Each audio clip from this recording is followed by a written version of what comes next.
और हुजूर अलैहिस्सलाम फरमाते हैं कि जिसको अल्लाह ने 4 चीजें दे दी, अल्लाह तबारक व तआला ने जिसको 4 चीजें दे दी, गोया अल्लाह तबारक व तआला ने उसको दुनिया की बहुत बड़ी नेमत और खैर कसीर अता फरमा दी।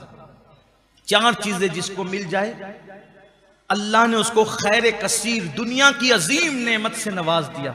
नंबर 1, शुक्र करने वाली ज़बान।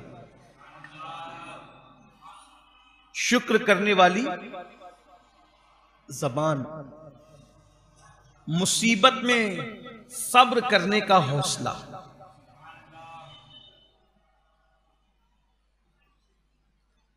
ज़बान से शुक्र हो और मुसीबत में सब्र करने का हौसला हो।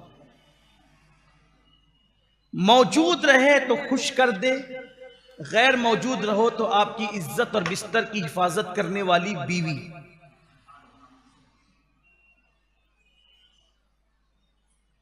मौजूद रहो, जब मौजूद रहो तो खुश करे, और अगर मौजूद ना रहो तो वो तुम्हारे बिस्तर की हिफाजत करे। तो अल्लाह के हबीब सल्लल्लाहु अलैहि वसल्लम फरमाते हैं, शुक्र करने वाली ज़बान, सब्र करने वाला हौसला, खुश करने वाली और इज्जत को तहफ्फुज देने वाली बीवी, और अल्लाह अगर बीमारियों के अंदर मुब्तला कर दे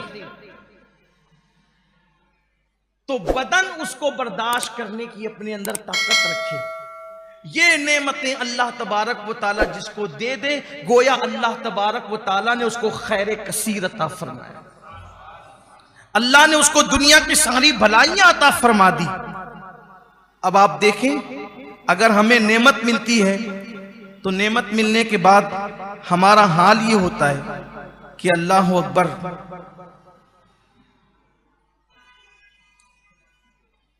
नेमतों के अंदर अल्लाह ही को भूल जाते।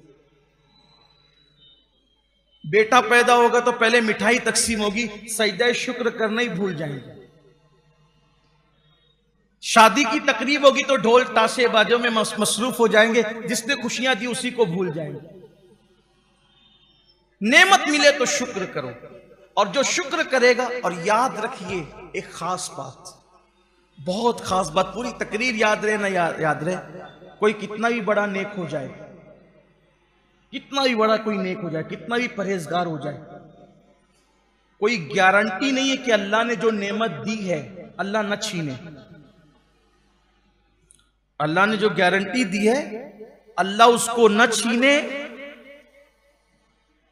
इसकी कोई गारंटी नहीं, बल्कि इस हर वक्त तलवार लटक रही है कि जो नेमत है वो छीन सकती है। कुरान कहता है, इन्नल्लाह ला युगय्यिरु मा बिकौमिन हत्ता युगय्यिरु मा बिअनफुसिहिम, कि अल्लाह तबारक व तआला उस वक्त तक किसी कौम से नेमत नहीं छीनता जब तक कि वो कौम खुद ऐसे हालात पैदा न करे कि उससे नेमत छीनी जाए।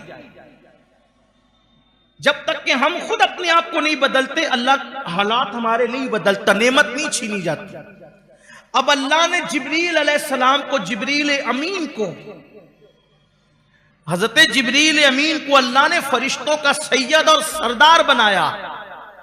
मेरे आका सल्लल्लाहु अलैहि वसल्लम फरमाते हैं, जब भी मैं जिब्रील को देखता हूं, किसको? जिब्रील को, सैयदुल मलाइका को, वही लाने वाले को, रूहुल अमीन को, फरिश्तों के सरदार को, फरमाया जब भी मैं उसको देखता हूं तो देखता हूं कि वो मुल्तजम से चिमट कर, मुल्तजम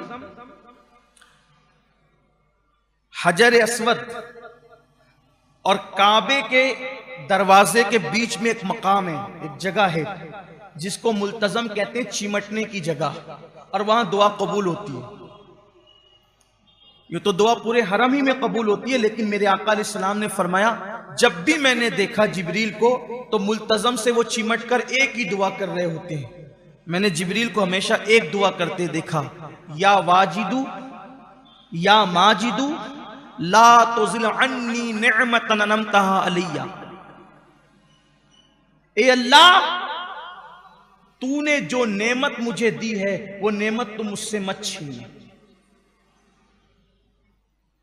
जिब्रील अलैहिस्सलाम भी ये दुआ कर रहे हैं, उन्हें ख्याल है तो इसका कि कोई ऐसा काम ना हो जाए जिससे अल्लाह मुझसे नेमत छीन ले। ज़वाल नेमत से हज़रत जिब्रील भी डरते हैं।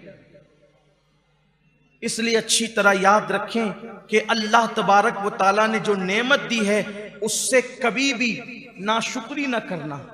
नाशुक्री करोगे नेमत छीन जाएगी। अल्लाह के रसूल अलैहिस्सलाम फरमाते हैं नेमत जो छीनी जाती है वो नाशुक्री की वजह से छीनी जाती है। हत्ता कि अगर लाइट बंद होकर के अचानक ओपन हो जाए तो फौरन कहो अल्हम्दुलिल्लाह, अल्लाह का शुक्र अदा करो। कोई गुमशुदा चीज मिले कहो अल्हम्दुलिल्लाह रब्बिल आलमीन। ये कामिल अल्फाज है अल्लाह का शुक्र अदा करने के, इससे बड़े अल्फाज है ही नहीं अल्लाह के शुक्र के लिए। जिसने अल्हम्दुलिल्लाह रब्बिल आलमीन कह दिया गोया उसने अल्लाह का हर एतबार से शुक्र अदा कर लिया। हजरत सैयदना इमाम जाफर सादिक फरमाते हैं कि मेरे चचा की ऊँटनी गुम हो गई थी। हजरत इमाम जाफर सादिक कहते हैं मेरे चचा की ऊँटनी गुम हो गई थी। मेरे चचा ने कहा, मन्नत मानी, ए अल्लाह अगर मेरी ऊँटनी मिल जाएगी तो मैं तेरा ऐसा शुक्र अदा करूंगा कि तू राजी हो जाएगा। अगर मेरी गुमशुदा ऊँटनी मिल गई तो मैं तेरा ऐसा शुक्र अदा करूंगा कि तू राजी हो जाएगा। और थोड़ी देर बाद उनकी ऊँटनी मिल गई। उन्होंने कहा हजरत आपकी ऊँटनी मिल गई। उन्होंने नकेल पकड़ी, उस पर बैठे कहा अल्हम्दुलिल्लाह रब्बिल आलमीन। तो लोगों ने कहा आपने तो कहा था कि ऐसा शुक्र अदा करेंगे कि अल्लाह राजी हो जाएगा। कहा यही तो वो शुक्र है जिससे अल्लाह राजी हो जाता है। हर नेमत पर अल्लाह का शुक्र अदा करें। कुछ लोग ऐसे हैं कि जिन्हें शुक्र की तौफीक नहीं, जिन्हें शुक्र की तौफीक नहीं, लिख कर ले जाएं, एक न एक दिन वो कंगाल हो जाए। इज्जतदार है तो जलील होगा, मालदार है तो फकीर होगा, घर वाला है तो बेघर होगा, औलाद वाला है तो लावलद होगा। देख लीजिएगा, शुक्र का जज्बा अगर नहीं है। कुछ लोगों से पूछो क्या हाल है, अरे मौलाना मत पूछो। आप कहेंगे सही तो बात है यार, आदमी परेशान है तो नहीं बोलेगा तो क्या बोलेगा। मैंने कहा क्या क्या परेशान। एक बुजुर्ग के पास एक शख्स आया, कहा कैसे हो। कहा हज़रत कुछ नहीं है, कंगाल हो गया हूं। अब जरा तवज्जो करें, क्या कहा उसने, कुछ नहीं है कंगाल हो गया हूं। तो मैं अच्छा कंगाल हो गया हूं, कहा एक काम करो, ये जो आपके पास आंख है 1 लाख रुपया ले लो, ये आंख दे दो। उसने कहा नहीं। कहा 2 लाख ले लो, एक हाथ दे दो। इतने लाख ले लो, पैर दे दो। इतने लाख ले लो, ये दे दो। उसने कहा नहीं। कहा हैरत की बात है, करोड़ों रुपयों के मालिक होकर कहते हो कंगाल हो गया हूं। आप मुझे बताएं, आप मुझे बताएं तो सही। सिर्फ रोजी रोटी का नहीं होना ये कंगाल होने की दलील नहीं है।